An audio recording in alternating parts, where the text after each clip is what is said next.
நுழைஞ்சி வழக்கறிஞர் என்ற போர்வையில் ஒரு சங்கி பையன், ஒரு கிழக்கு பையன், ஒரு அயோக்கிய ராஸ்கல் அவன் உள்ள போது செருப்பை வீசிருக்கிறான்னா இந்நேரம் அவனை கைது செஞ்சிருக்க வேண்டாமா?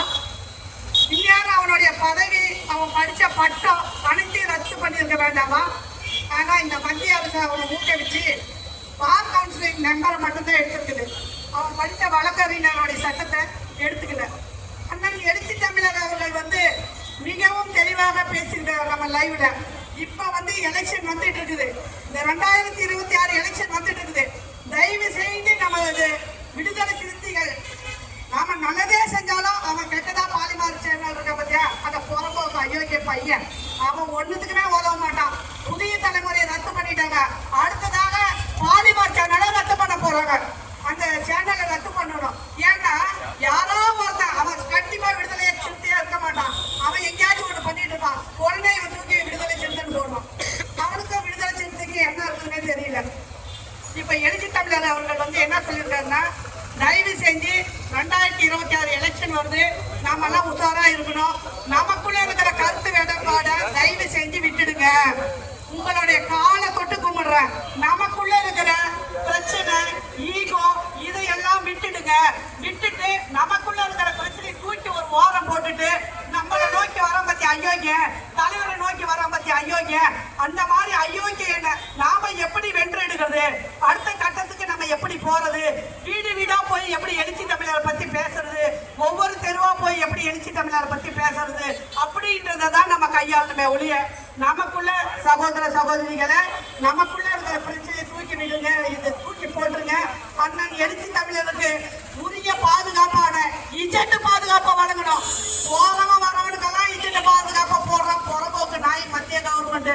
ஆனா இந்த தேச தலைவர், எங்களுடைய தேசப்பிதா, எங்களுடைய தேசப்பிதா மகன் அண்ணன் திருமாவளவன் அவர்களுக்கு இஜெட் பிரிவை போட்டு ஆகணும். ஏன்னா அவர் சொல்றாரு, எனக்கெல்லாம் இதெல்லாம் தேவையில்லம்மா, நான் எவன் குடும்பத்தை கேட்டேன், எவன் தாடி எடுத்தேன், எவனை துரோகம் பண்ணேன், எவனுடைய கோடிக்கான சொத்துக்களை நான் ஆட்டி போட்டேன், அவன் தான் பிரியா போறான். ஆனா நான் ஒண்ணுமே செய்யாத, நான் பிறந்ததுல இருந்து எங்க அப்பா அம்மா நேர்ந்து விட்டுட்டாங்க. இந்த ஒடுக்கப்பட்ட மக்களுக்காகவும் இந்த நசுக்கப்பட்ட மக்களுக்காகவும் நான் இவங்களுக்காகவே தொண்டு செய்யறேன் அப்படின்னு சொல்லிட்டு, அதனால எனக்கு பாதுகாப்பு வேணாம்னு சொல்றாரு. இருந்தாலும் இன்னைக்கு பிஜேபி RSS கண்கள் எல்லாமே அண்ணன் எழுச்சி தமிழர் மீது மட்டும்தான் இருக்குது. எழுச்சி தமிழர் அவர் ஒரு வருஷத்துக்கு முன்ன என்ன அரசியல் பேசினாரோ அந்த அரசியல் கரெக்ட் இப்ப நடந்துட்டு இருக்குது. இனி நடக்கவும் போகுது. அதையும் எழுச்சி தமிழர் சொல்றாரு. அவருக்கு எப்படி அந்த அறிவு ஆற்றல் இருக்குது, அவருக்கு எப்படி இந்த ஞானமெல்லாம் இருக்குது. பிஜேபி காரன் பார்த்தா, டேய் மற்ற தலைவர்கள்லாம் 1000-500 கொடுத்தா ஓடி வந்துருவான், ஒரு குவார்டர் கொடுத்தா ஓடி வந்துருவான். ஆனா எழுச்சி தமிழர் திருமாவளவனை எதை கொடுத்தாலும் வரமாட்டாயா, எது வச்சாலும் அவருடைய மைனஸே அவருக்கு எதுவுமே கிடையாது. ஸோ அதனால அவருடைய பேருக்கு நட்பேருக்கு களங்கம் ஏற்படுத்தினால் அப்ப மக்கள் எல்லாம் அவர் தப்பா நினைப்பாங்க. நாம இங்க ஆர்ப்பாட்டம் அமைதியான முறையில நடத்திட்டு இருக்கிறோம். ஆனா நம்ம மேல காவல்துறை வளர்ந்து போதும் 41 பேர் கொண்டு இருக்கிறோம். இன்னும் அவன் வீட்டை கூட போலீஸ் இருக்க மாட்டேங்குது. ஏன் காரணம் என்ன?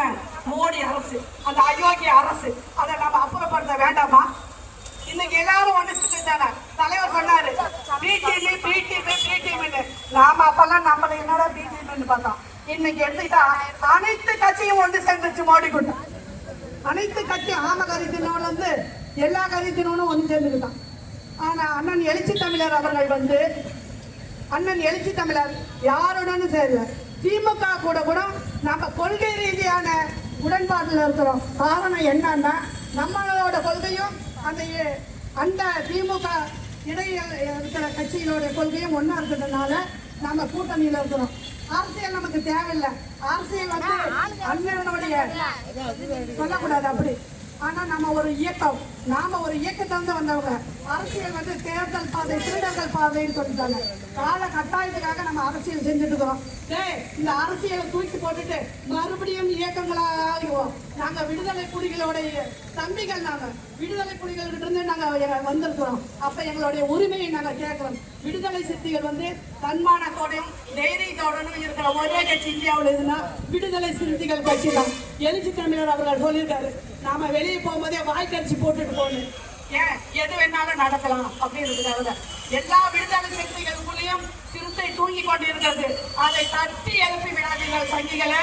ஒருபோதும் உங்களுடைய கனவு பலிக்காது. எல்லாம் எழுச்சி தமிழருடைய தம்பிகள் தங்கைகள் தான் இருக்கிறோம். ஒரே ஒரு குரல் கொடுத்தா, எழுச்சி தமிழர் குரல் கொடுத்தா நான் அப்படி பண்ணிடுவோம் இப்படி பண்ணிடுவோங்கிறான். இனிமேல் அண்ணன் குரல் கொடுக்கவே வேண்டாம். அண்ணன் கிட்ட எவன் வந்தாலும் போட்டு அடிங்க உதைங்க. எவனையாச்சும் ஒரு 50 பேர்த்த நீ மண்டையை ஒட்டினா எவ்வளவு தலைவர்கிட்ட வருவானா? தலைவர் கார்கிட்ட வருவானா? அதனால தயவு செஞ்சு நான் சொல்றேன், இனி பொறுத்தது போதும். இனி அண்ணனுடைய குரல் கேட்டு நம்ம எழுவலாம் அப்படின்னு நம்ம சொல்லிட்டு இருக்கிறோம். அண்ணனுக்கு பாதுகாப்பு நாமளே தான் கொடுத்தாகணும். இவ்வளவு நேரம் பேச வாய்ப்பு கொடுத்தமைக்கு நன்றி கூறி விடைபெறுகிறேன். நன்றி, வணக்கம்.